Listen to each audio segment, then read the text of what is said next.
Hello friends, जैसा कि आप लोग सब जान रहे हो कि हम लोग क्लास 9 की साउंड चैप्टर की 1 नंबर क्वेश्चंस को कवर कर रहे हैं।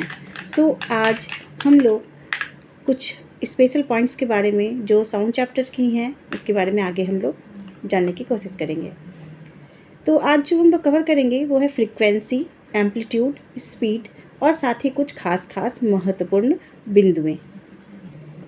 पिछले वीडियो में हम लोगों ने कॉम्प्रेशन और रेयरफैक्शन के बारे में जाना था।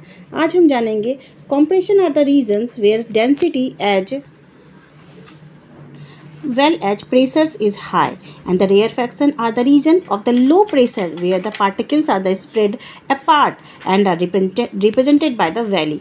देखिए, कॉम्प्रेशन वो रीजन है, आप इस फिगर में देख सकते हैं। कॉम्प्रेशन वो रीजन है जहाँ पे पार्टिकल्स की डेंसिटी बहुत ही ज़्यादा है, और रेयरफैक्शन वो रीजन है जहाँ पे पार्टिकल की डेंसिटी बहुत ही कम है।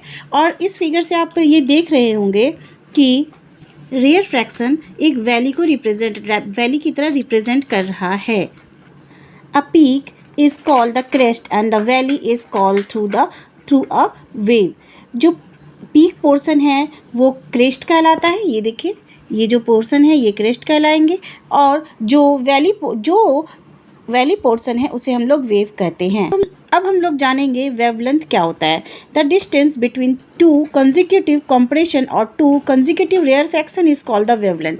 जैसे कि आज आप इस फोटो में देख रहे हैं, दो कंप्लीट रेयरफैक्शन और कंप्रेशन के बीच की जो दूरी है वो वेवलेंथ कहलाती है, और इसे हम लैम्डा के द्वारा रिप्रेजेंट करते हैं, जिसके एसआई यूनिट मीटर है। बच्चों, ये सारी पॉइंट्स आप बिल्कुल याद रखिएगा, क्योंकि ये आपके ऑब्जेक्टिव क्वेश्चन के लिए काफ़ी इम्पॉर्टेंट हैं। अब हम लोग देखेंगे फ्रीक्वेंसी क्या होती है। Frequency tells us how frequently an event occurs. If we can count the number of the compression and the rarefaction that cross as per unit time, we will get the frequency। जैसे कि आप देख रहे होंगे, जैसे एक particular time में कोई पार्टिकल्स कितनी बार मूव कर रहा है, कितनी बार कंप्रेशन और रिफ्रैक्शन में आ रहा है एक पर्टिकुलर टाइम में, वो ही उसकी फ्रीक्वेंसी कहलाती है।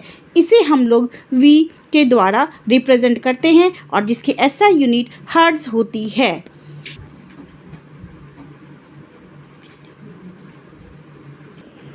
Time period of the wave क्या होता है। The time taken by the two consecutive compression और rarefaction to cross a fixed point is called time period of the wave. एक कंप्लीट जब भी कोई भी दो कंसेक्यूटिव कंप्रेशन और रेयरफैक्शन को कंप्लीट होने में जितनी टाइम लगती है उसे time period of a wave कहते हैं। अब हम लोग जानेंगे पिच किसे कहते हैं। How the brain interprets the frequency of an emitted sound is called the pitch. The faster the vibration of the source, the higher is the frequency and the higher is the pitch. Pitch किसी भी व्यक्ति के brain इस frequency को किस तरीके से sound में ले रहा है, किस तरीके से उसकी फ्रीक्वेंसी उस पर एमिट हो रही है उस साउंड की, वो उसकी पिच कहलाती है। जैसे अगर किसी की वाइब्रेशन फास्टर है, फास्टर सोर्स से है, उसकी फ्रीक्वेंसी ज़्यादा होगी और ये हायर पिच कहलाएगी। अब हम लोग देखेंगे एम्पलीट्यूड क्या होता है। The magnitude of the maximum disturbance in the medium on either side of the mean value is called the amplitude of the wave, और इसे हम लोग कैपिटल ए लेटर से रिप्रेजेंट करते हैं, और इसकी एसआई यूनिट डेंसिटी और प्रेशर होती है।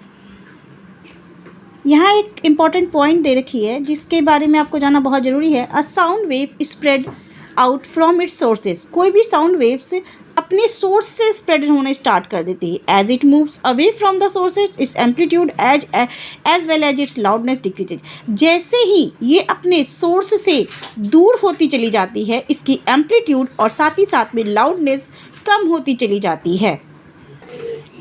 The sound which is more pleasant is said to be a rich quality. जो भी साउंड बहुत ही प्लीजेंट होती है वो एक अच्छी क्वालिटी और रिच क्वालिटी की साउंड कहलाती है। A sound of a single frequency is called a tone, अगर किसी साउंड की फ्रीक्वेंसी एक सिंगल है, वन है, तो उसे हम लोग टोन कहते हैं। The sound which is produced due to the mixture of the several frequency is called a note. और वो साउंड जिसे बहुत सारे फ्रीक्वेंसी के साउंड मिक्सड हो रखे हैं वो हम लोग नोट कहलाते हैं। Is and is pleasant to the listen, और वो हमें सुनने में अच्छा भी लग सकता है। Pleasant, it is may be A pleasant. तो इस तरह से आज हमने बहुत सारी कुछ इम्पॉर्टेंट बिंदुओं को के ऊपर नज़र डाली, जैसे frequency, amplitude, speed and so many points के बारे में हमने जाना, जो आपके एग्ज़ाम्स के ऑब्जेक्टिव क्वेश्चंस के लिए बहुत ही ज़रूरी है। इस तरह की और भी ऑब्जेक्टिव क्वेश्चंस के लिए मैं आगे वीडियो बनाती रहूँगी, और आप इसे सब्सक्राइब करें मेरे चैनल को, और लाइक करें और शेयर करें। आई होप कि आपको मेरी वीडियो पसंद आ रही है, और मैं इसे आगे कंटिन्यू करती रहूँगी, जो आपके एग्ज़ाम्स के लिए बहुत ही हेल्पफुल होगी। और बहुत जल्दी मैं क्लास 10 के भी 1 नंबर क्वेश्चंस के लिए वीडियो बनाना स्टार्ट कर दूँगी। Thank you.